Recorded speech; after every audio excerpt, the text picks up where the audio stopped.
Hey, this is Jordy, founder of The Independent Surfer, and today we're going to be talking about how to catch waves surfing. In the previous video, we discussed how to read waves, so we're not going to go into great detail about how to read waves in this video. If you want to watch that, watch the previous video, it's pretty in-depth. But today we're going to be talking about how to catch waves, and if you're looking for a quick and easy solution, you're not going to find it. Catching and reading waves is probably the hardest part in surfing, so get ready. Get some popcorn and let's discuss how to catch waves.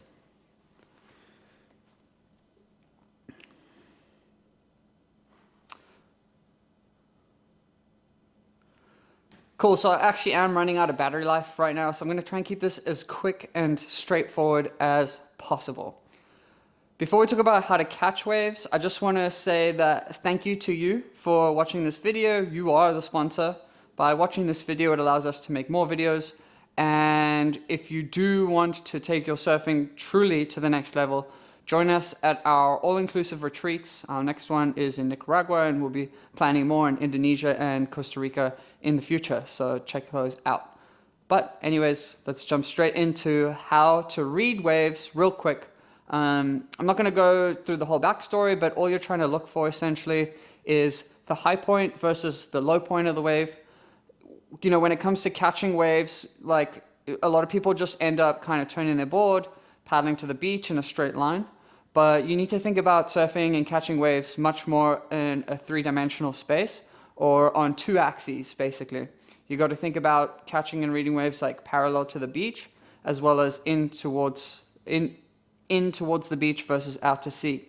Because when it comes to catching and reading waves, it's not just about turning and then paddling to try and catch the wave, but it's trying to catch the wave in the right place relative to the high point and the low point. When you have a wave that has a very defined high point and a very defined low point, like there's a big gradient between the high point and the low point, this is indicative of a wave that is going to be breaking very slowly to one direction. But it also means that you need to be as close as possible to the high point of the wave to be able to catch it, because as that wave tapers off to one side, if it has a very defined high point and a very defined low point, like if you try and paddle in on the perceivable shoulder of the wave, you're not going to be able to get in. So this would be considered like a peaky wave, and these types of waves you need to be very mindful about moving left and right to try and get to the highest point of the wave. Versus some waves will have less definition in the high point and the low point. They'll be kind of straight all the way across if you look at the top line or the lip line of the wave. And these waves are indicative of waves that will break very quickly to one direction. You don't want to be too close to the high point in these situations. You actually want to paddle away from the high point. This is because it doesn't have much gradient between the top line, this is because the top line doesn't have much gradient between the high point and the low point. And it means that the area that you can catch the wave left to right is much greater than on a wave that's quite peaky. So just keep that in mind. Like every wave's obviously going to be slightly different. Some are going to be more peaky. Others are going to be more wally, which means that they have a straighter top line. And depending on those types of waves, like again, if you want to catch the peaky waves, you got to paddle to the high point.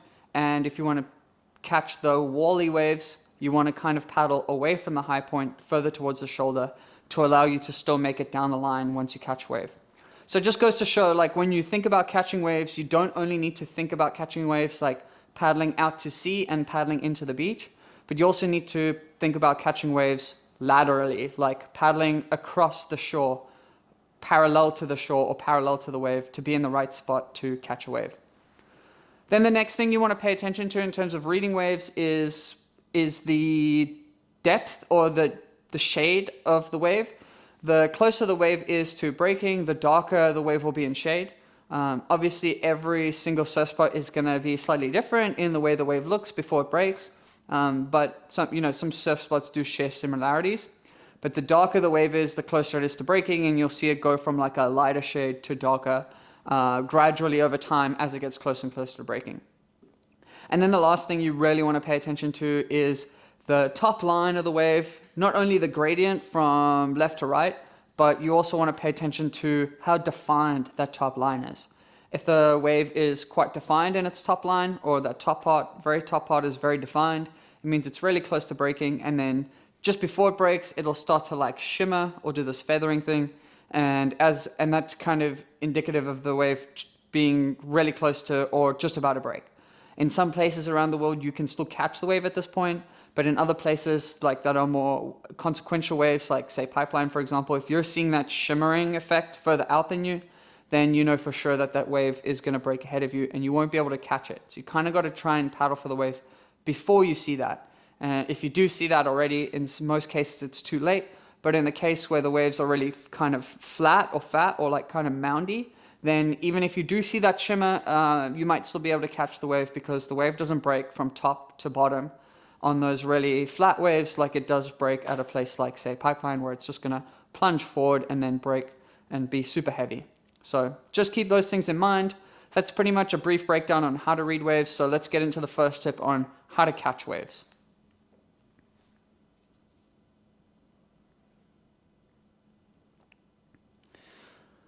The first tip that I have in terms of how to catch waves is that you need to go to the wave. Don't wait for the wave to come to you.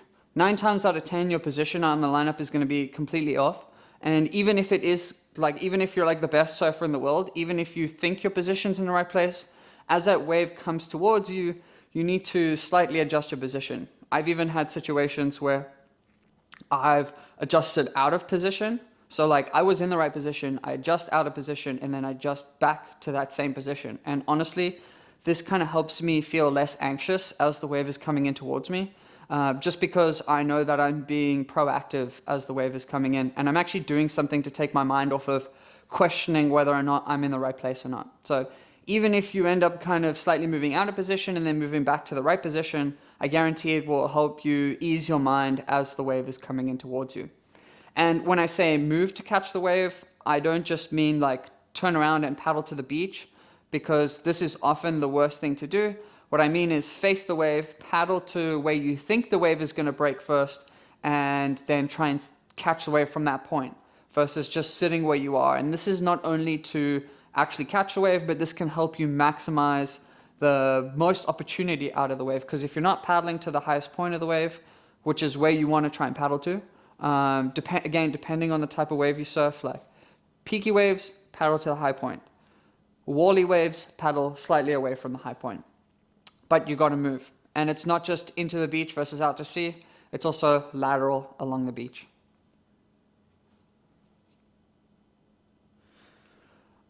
Before we continue with tips, this is also a tip, but not every single wave is made equally. Some waves will break really nicely, other waves will close out altogether. And obviously, depending on the nature of the surf spot, will determine whether waves close out more regularly or not. For example, if you like go to a beach break, you should anticipate that the waves are probably going to close out a lot. Versus if you go to like a reef break or a point break, you know that that wave is probably going to hold up more often than not. So it's just about applying those principles. But the way that you try and identify that is noticing the high point in the wave. If there isn't much definition between the high point and the low point, and it's quite a straight line all the way across, this is pretty indicative that the wave is going to close out or it's going to break in a specific direction really quickly. It doesn't always mean that the wave is going to close out, so please take this with a grain of salt. You know, sometimes I've had a lot of experiences in my life where I was paddling into a wave, I see this straight line all the way across, and I'm like, oh, I think that wave's going to close out pretty quickly. So I didn't go, but then only to look and see like, oh wait, that wave's actually running down the line and I could have caught it and I could have made the section. So that would be my next tip, is don't doubt yourself, and be ready to put yourself in uncomfortable situations. Like, especially in a crowded lineup, like you're not gonna just get the perfect opportunity to catch a wave every single time. Sometimes you're gonna have to turn on a dime. Sometimes you're gonna have to take opportunities where other people have missed waves. And so being comfortable, being uncomfortable will really help you catch a lot more waves. But going back to that top line, so, you know, some waves will close out, other waves won't close out, and not every single wave is made equally. Similarly to, you know, the wave closing out, sometimes if the wave has a really solid taper off, like where the high point and the low point are really close together, that's probably also not a good wave to take off on, because sometimes those waves can just fizzle out into the shoulder really quickly. And so they may not be the best wave to take off on. So just keep that in mind, like not all waves are made equally. But in the beginning, it's important for you to just literally paddle for everything. You know, make mistakes, take the wrong waves so that you can kind of learn from experience and just store a memory bank of so you can apply those principles to the next time you go and surf.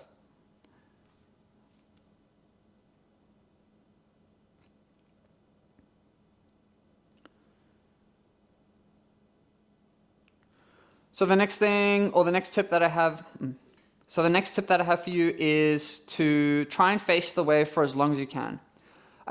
We work with a lot of beginner and intermediate surfers, and particularly in like the beginner to upper level beginner range, a lot of people think that they have to paddle a lot and paddle really hard to catch a wave. But catching waves is all about your positioning. If you are in the perfect position and you have the right technique, you can literally just sink the tail of your board into the wave and have it propel you forward without paddling at all. So I don't want you to think about catching waves as you have to turn around and paddle for a long distance to try and get them. It's about being proactive and positioning yourself in the right place before they get to you, so that you're in the right place to catch a wave.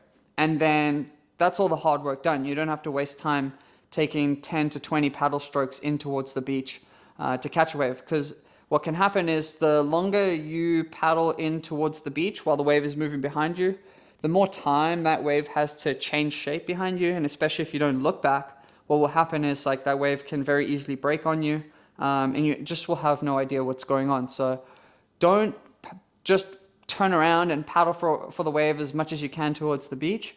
Try and face the wave, you know, turn with a reasonable amount of time left for you to get 1 or 2 paddle strokes.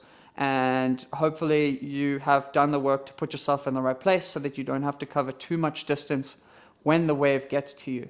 You don't need a ton of power and a ton of speed to catch a wave. You just need to use really good paddle technique, and we'll go over that in a moment.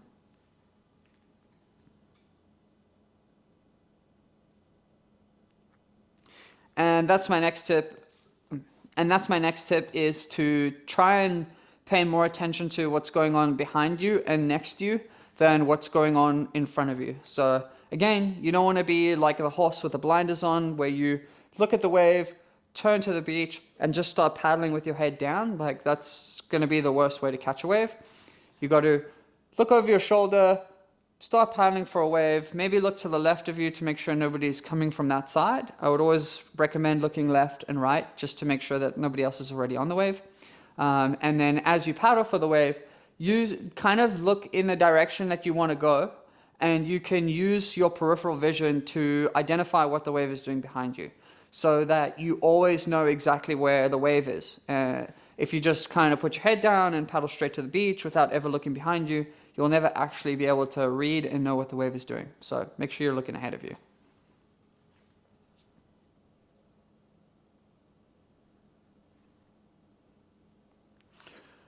Cool. Now my next tip is definitely related to paddling. My next tip is definitely related to catching waves, but it's more on the paddling side. So again, going back to technique, like a lot of people think that when you paddle for a wave, you got to like paddle really hard and frantically. But the best thing that I would recommend is to think like you're like a galloping horse. You're taking long, very controlled strides towards catching a wave. You don't want to take short paddle, You don't want to take short paddle strokes that like aren't full paddle strokes where you're maybe just scratching the surface of the water. The deeper your arm goes in the water, the more water you're going to move past you. And the less you move your torso, the less you're going to rock your board side to side. And therefore the less resistance you're going to create when it comes to paddling and catching waves. A lot of people end up paddling really frantically, try and kick, which would be my next tip. Like if you're surfing a 7-foot board or bigger and you're kicking, that is doing nothing for you. Even on a 6-foot board, like I try and rely mostly on my arms, and if kicking comes into play, I can't imagine that it is going to help you that much. I'm sure there's studies out there that say like, oh, professionals, when they kick, it definitely helps them.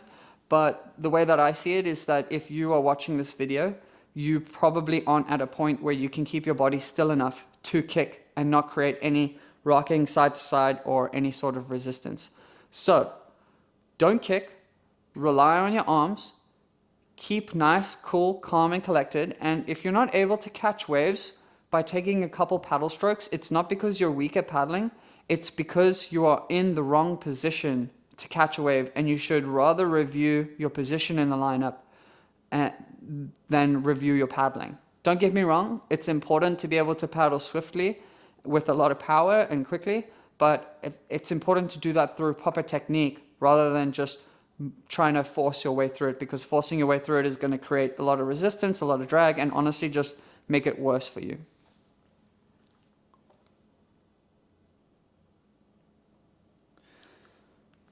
Cool, then I want to talk about weight on the board.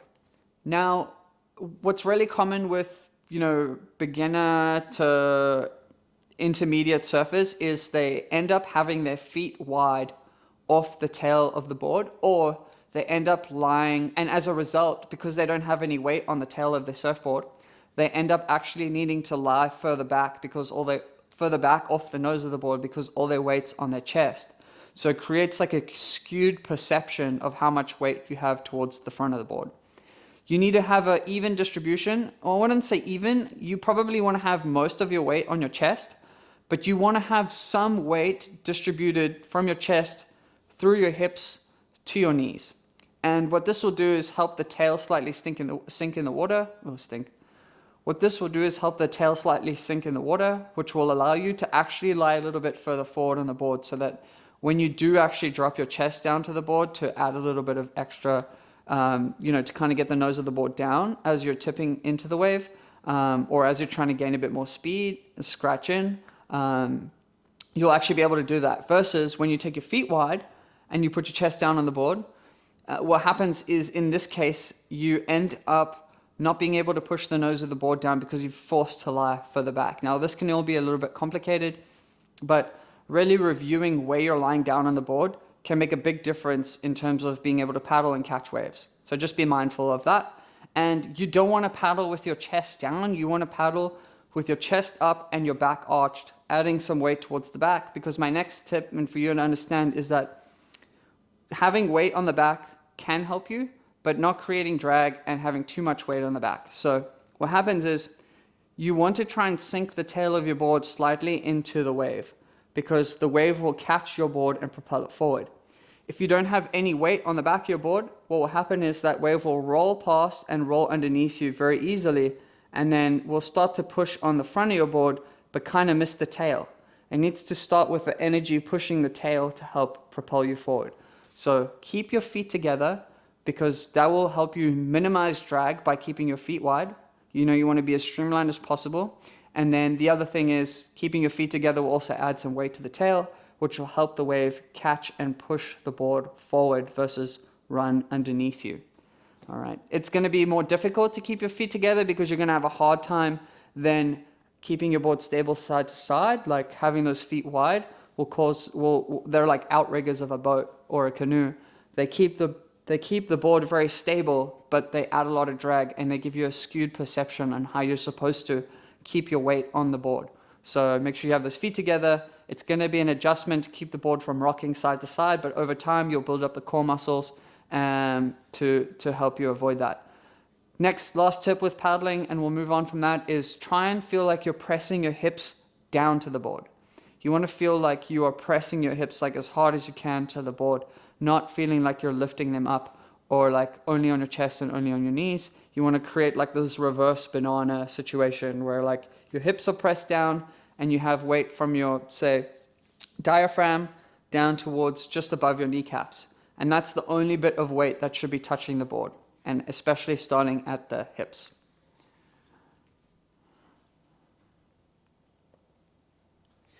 Cool, last thing with paddling, because obviously it's super important with catching waves, is that you should only do the freestyle stroke, unless there is one exception.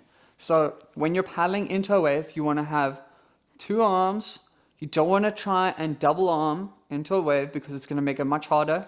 I mean, the way that I can describe this is go and look at the freestyle swimming times and then compare them to the butterfly style swimming times and see who's finishing those laps quicker. I guarantee you it's the freestyle swimmers. So use that. Go and watch the professionals. Are they double arming it? Definitely not. So don't do it unless, one exception, you've already made it into a wave and you're waiting for that wave to stand up. So you're just trying to keep up your speed without creating any resistance.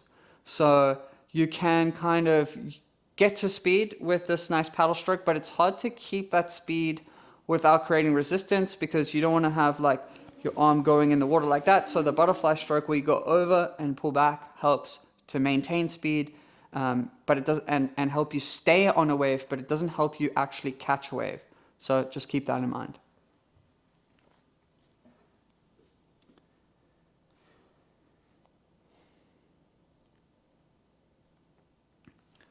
Cool, so those are my best tips that I can give you in terms of catching waves. Let's go through a step-by-step breakdown in terms of catching a wave.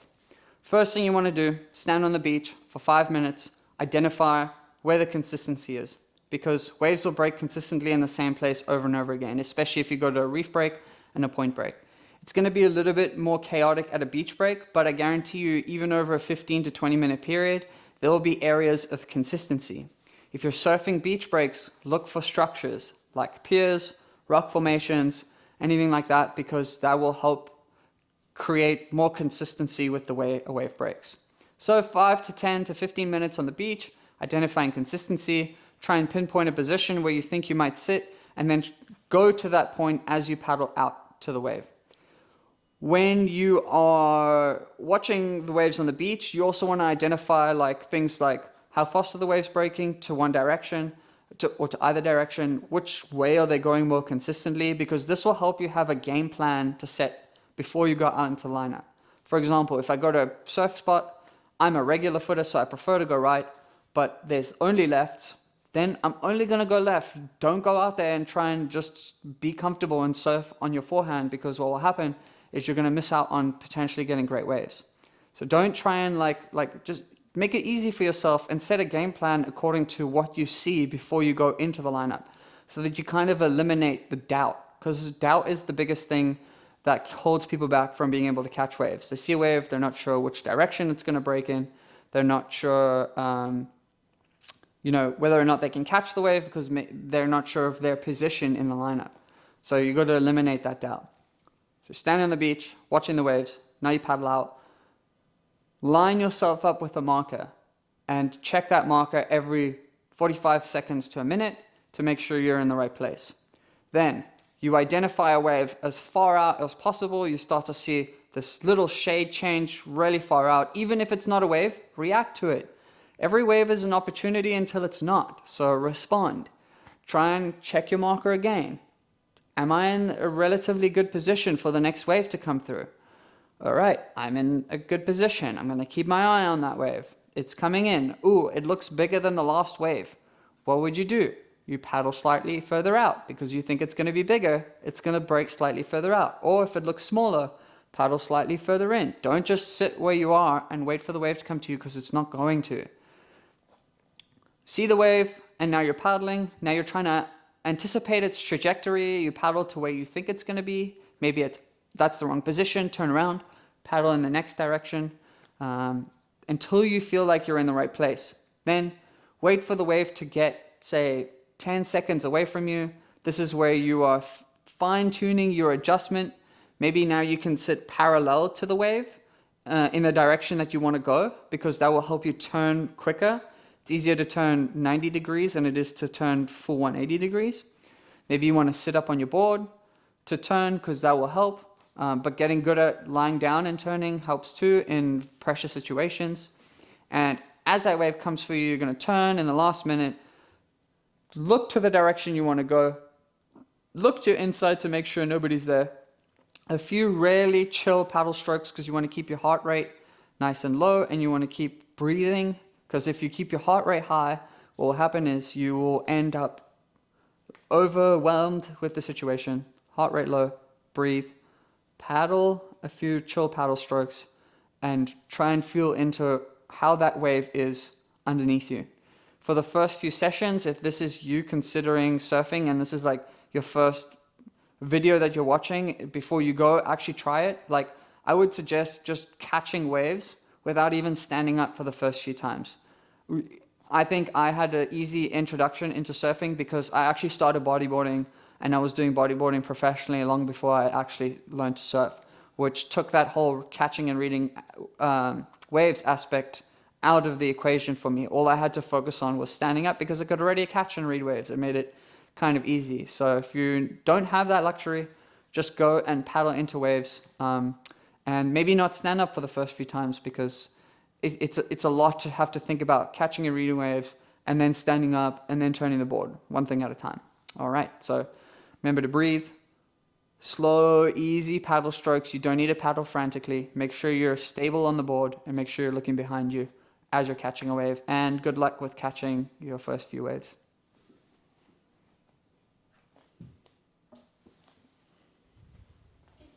Thanks. It's probably pretty loud. I was like shouting.